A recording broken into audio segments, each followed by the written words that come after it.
Hey everyone, welcome back to the Everyday English channel. I'm Mike. And I'm Rachel. Hey guys. So let me ask you something straight away. You're in a conversation in English. Someone asks you a simple question. You understand it perfectly, but before you answer, your brain freezes. It goes quiet, and then it starts building the answer in your first language first. And by the time you've translated everything into English, the moment is gone. The conversation has moved on, and you're left thinking, I knew that. Why couldn't I just say it?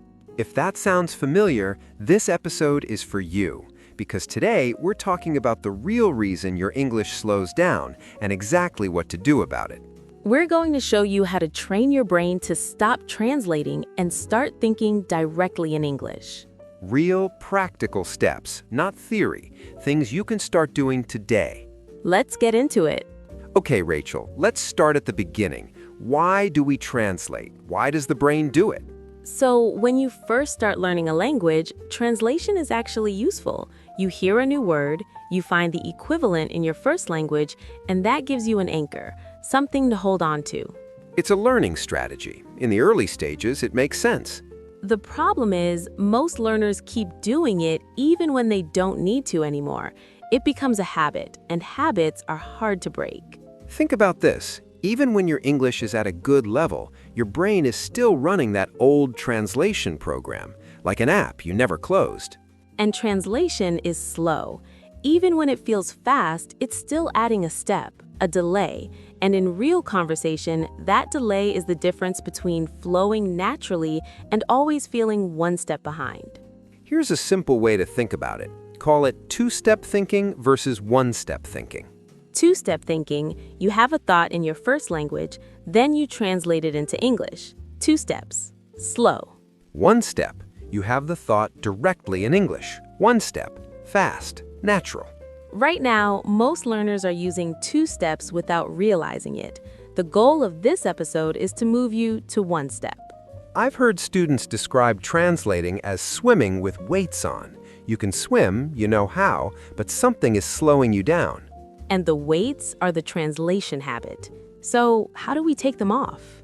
That's exactly what we're going to talk about. But first, one important thing. Translating occasionally is not a failure. It's normal.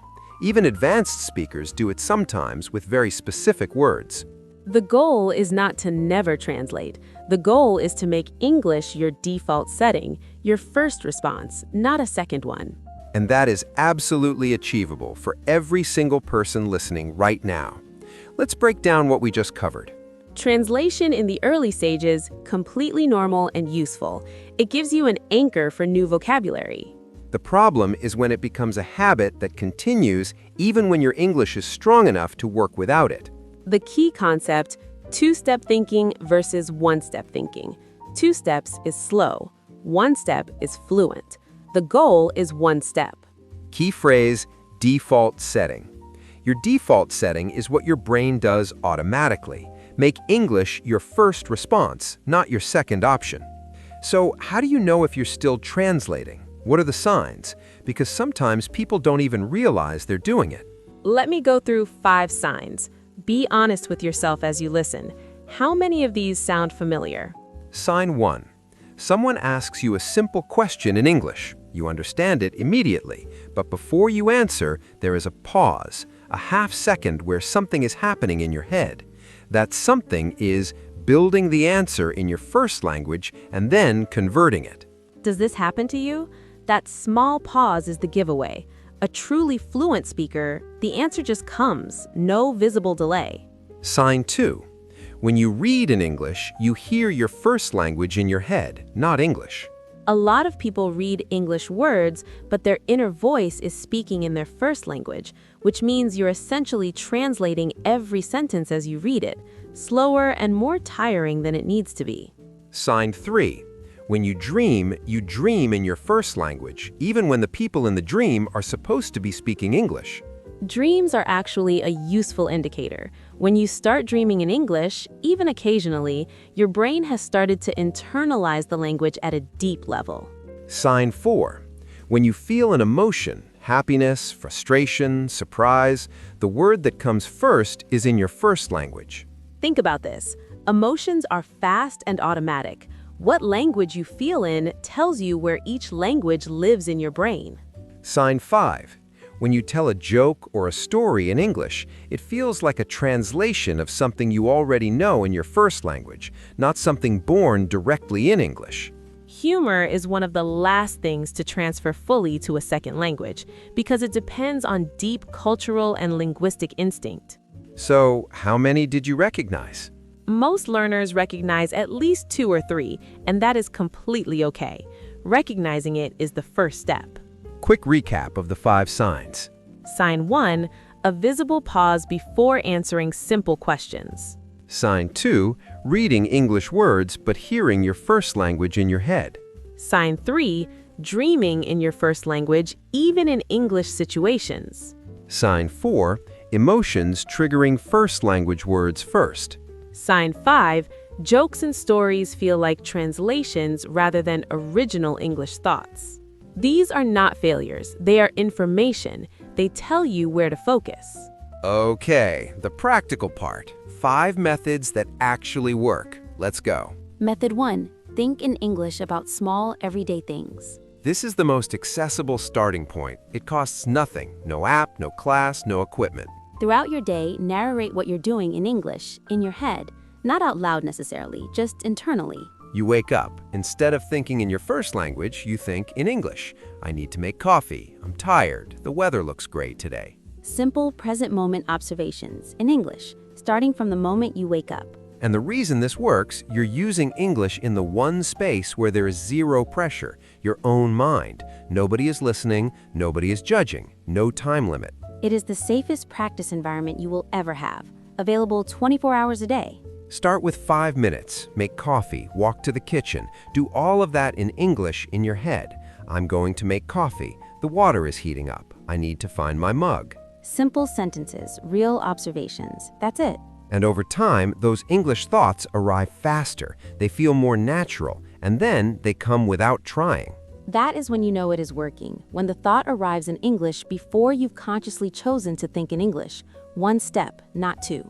Method 2, stop looking up translations, start looking up English explanations. This sounds small, it isn't. Most learners, when they see a new word, immediately look for the equivalent in their first language. That's the reflex. But here's the problem. When you learn a word through translation, that word lives in your brain connected to its first language equivalent, not connected to English directly. So every time you want to use that word, your brain goes first language word, translation, English word, 2 steps again. But when you learn a word through an English definition, through an English example sentence, through context, that word lives directly in your English brain. 1 step. So the habit change is simple. When you see a new word, look for the English definition, an English example sentence, maybe an image. What does this word mean in English? Not, what is this word in my language? It feels harder at first. Your brain wants the quick translation, but that mild discomfort is the new connection being built.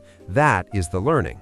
Use monolingual dictionaries, Cambridge, Oxford, Merriam-Webster, all free online, all in English. Every new word, English definition, English example sentence, say it out loud. That word will come to you in English, not through translation. Method 3, respond to English input immediately and out loud. This is about building a reflex, a fast, automatic English response. Simple exercise. When you're watching something in English, pause it. Respond to what was just said, out loud, in English, immediately. Even 1 sentence. That's interesting. I disagree. I've had the same experience. The point is no translating, no preparing, immediate response in English, training the 1-step reflex. At first, it feels slow or clumsy. That's fine. You're building something new. New things always feel strange at first. Think about learning to drive. The first time you checked mirrors, indicated, changed gear, and watched the road all at once, it felt impossible. Now, if you drive, you do it without thinking. That is what you are building with English, automatic processing, language that flows without effort. Another version, speak to yourself in English about your day, your opinions, what you're watching, anything. It feels strange at first, but it is one of the most powerful things you can do. You're using English actively, not just receiving it. Method 4, change your environment to English. Immersion, And it doesn't mean moving to another country. It means putting English into your everyday life. Your phone, English. Your apps, English. Your laptop, English. When you search for something, search in English. When you set a reminder, write it in English. Small changes, but they fill all the little gaps in your day, the waiting, the scrolling, the searching, with English. And it's real English, used for real purposes, not textbook English. When you use your phone in English every day, you start thinking about your phone in English. The menus, the notifications, the messages, all in English. And gradually, without noticing, your brain associates everyday life with English, not just study time, real life. Also, consume English content you actually enjoy. A show you love, a podcast about something you care about, music you like. Because enjoyment creates attention, and attention creates retention. When you love what you're listening to, your brain absorbs the language without being told to. This is how children learn, through stories and conversations they genuinely find engaging. We can do the same. Method 5. Think in English about your feelings and opinions. This is the deepest level. It takes the longest, but it is the most transformative. We mentioned earlier that emotions often come in your first language first. The goal here is to attach English to your emotional and personal world. When something good happens, think in English. I feel really proud of myself. I'm genuinely happy right now. This is exactly what I needed today. When something frustrates you, work through it in English. I'm frustrated because. What I want to say is, I need to calm down. When you have an opinion, form it in English, not in your first language, then translate it directly in English. This is challenging because your emotional world lives in the language you grew up with, the language you were comforted in. But gradually, with practice, English can start to occupy that space too, not replacing your first language, living alongside it. And when English has access to your emotional world, you stop just saying correct sentences. You start saying things you actually feel, in English, directly. That's when people say, your English suddenly sounds different, more alive, more natural, more you. Because it is more you. Real thought, real feeling, one step, direct. Let's quickly recap the 5 methods. Method 1. Think in English about small, everyday things. Narrate your day internally. Method 2. Use English definitions, not translations. Build one-step word connections. Method 3. Respond to English input immediately and out loud. Build the reflex. Method 4. Change your environment to English. Phone, apps, content, searches. Method 5. Think in English about your feelings and opinions. Connect English to your inner world. 5 methods, all practical, all free, all starting today. Now, let's talk about the mistakes, because a lot of people try these methods and give up after a week. Why? Mistake 1. Expecting it to feel natural immediately. It won't. At the beginning, thinking in English feels slow and clunky, like writing with your non-dominant hand. You can do it, but it feels wrong. A lot of people interpret that discomfort as this isn't working, but it's actually the opposite.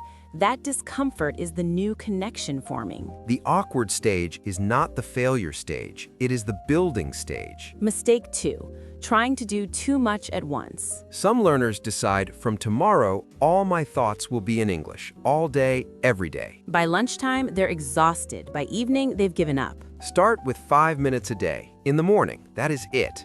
5 minutes of English thinking while you make breakfast or walk to work. Build gradually. 5 minutes becomes 10, 10 becomes 30, 30 becomes, I don't even notice I'm doing it anymore. That's the goal, but you get there slowly, not all at once. Mistake 3. Being too hard on yourself when you slip back into translation. You will translate sometimes, even after months of practice. That is normal. The measure of progress is not, did I ever translate today? The measure is, how much less did I translate than last month? Progress is directional, not perfect. Mistake 4. Practicing only during study time. A lot of learners switch into English mode during their study hour and then switch back for everything else. But language doesn't live in study time. It lives in life. The moments that count most are the small, everyday ones. Walking to the shop, making lunch, sitting on the bus. Those are the moments to practice, not just when you've opened your notebook. Mistake 5. Waiting until your English is good enough to start. I'll start thinking in English when my vocabulary is bigger, when I'm more confident, when my grammar is stronger. But your vocabulary gets bigger by using it. Your confidence builds by doing the thing. You don't wait to be a good swimmer before you get in the pool. You get in, and that's how you learn. Start now with the English you have. It is enough to begin. Quick summary of the 5 mistakes. Expecting it to feel natural immediately. It won't, and that's okay. Trying to do too much at once. Start with 5 minutes and build slowly. Being too hard on yourself when you slip. Progress is directional, not perfect. Practicing only during study time. The real practice happens in everyday life. Waiting until you're ready. Start now with the English you have. This is the exciting part. How do you know when it's actually working? Because it does happen, and there are real signs. Sign 1. You start surprising yourself. You say something in English and think, where did that come from? It just appeared. You didn't build it. It arrived. That moment, when a phrase arrives in English without you looking for it, that is one-step thinking. That is your brain working in English directly. Sign 2. Pauses get shorter. That half-second delay gets smaller, and then one day you answer without pausing at all. Sign 3. You start having preferences in English, a word you like the sound of, a phrase that feels satisfying to say, a sentence that just feels right. When you have feelings about English, when you find it beautiful or funny or precise, that means it's living inside you, not just outside you. Sign 4. You catch yourself thinking in English when you're not trying to. On the bus, in the shower, walking somewhere. You didn't decide to, it just happened. That is the moment, when it's no longer an exercise, it's just how your brain works. Sign 5. You dream in English. This one always surprises people, but it's real. When you dream in English, your brain has internalized the language at the deepest level. Not everyone experiences this, and it doesn't mean you failed if you don't, but when it happens, it is a really wonderful feeling. I had a student once who came in one morning and said, "Mike, I dreamed in English last night." She was so excited, and I said, "That's it. That's what we've been working towards." That's a beautiful moment for a teacher. It really was. The 5 signs it's working. Sign 1. Phrases arrive in English without constructing them. Sign 2. Pauses before answering get shorter and eventually disappear. Sign 3. You develop preferences and feelings about English words and phrases. Sign 4. You catch yourself thinking in English when you're not trying to. Sign 5. You dream in English. These signs come at different times for different people, but they come for everyone who stays consistent. Let's make this concrete. A simple daily plan, something you can actually follow. Morning. 5 minutes of English thinking while you wake up and get ready. Narrate what you're doing. I'm making coffee, I didn't sleep well, I have a meeting at 10 today. Simple. Present tense, real observations. 5 minutes. During the day, when you see a new word, look up the English definition. Read the example sentence out loud. Use the word in a sentence of your own. Also during the day, make one small decision in English. What to eat, what to do next. I'll have pasta tonight. I need to reply to that email first. Evening, respond to something you're watching in English. Pause it, say one sentence, out loud, immediately. Before bed, think about one moment from your day in English. Today was good. I finished the report. I felt proud of myself. That's the whole plan. Morning, during the day, evening, before bed. Around 20 minutes total, spread across your real life. Not 20 minutes in one sitting. 20 minutes inside your actual day. And every day, consistency beats intensity. 20 minutes every day is worth far more than 3 hours once a week. Every single time. All right, let's bring everything together. We talked about why we translate. It's a habit built in the early stages of learning that the brain keeps running even when it's no longer needed. We introduced the key idea: 2-step thinking versus 1-step thinking. 2 steps is slow. 1 step is fluent. The whole goal is 1 step. We covered the 5 signs you're still translating: the pause, the first language inner voice, the first language emotions. We went through 5 methods that work: thinking in English daily, using English definitions, responding immediately, changing your environment, connecting English to your emotional world. We talked about the 5 mistakes to avoid: too much too soon, only practicing during study time, waiting until you feel ready. And the 5 signs it's working: arriving phrases, shrinking pauses, English preferences, unplanned English thoughts, and English dreams. The most important thing to remember, your brain is not broken. It is not incapable. It learned one language perfectly. It can do it again. You just need the right conditions, the right practice, the right patience. And time. It takes time. But every single day, even when you can't feel it, something is building. Trust the process, stay consistent, and one day, sooner than you think, English will just be there, ready, no translation needed. One step. You've got this. We genuinely mean that. That's it for today, everyone. Thank you so much for watching. If this helped, please hit like and subscribe. It really helps us reach more learners just like you. Leave a comment below. Tell us which method you're going to try first. We read every single comment. New episodes every week. Make sure you're subscribed so you never miss one. Until next time, think in English, trust the process, and keep growing. See you in the next one. Bye, everyone. Bye.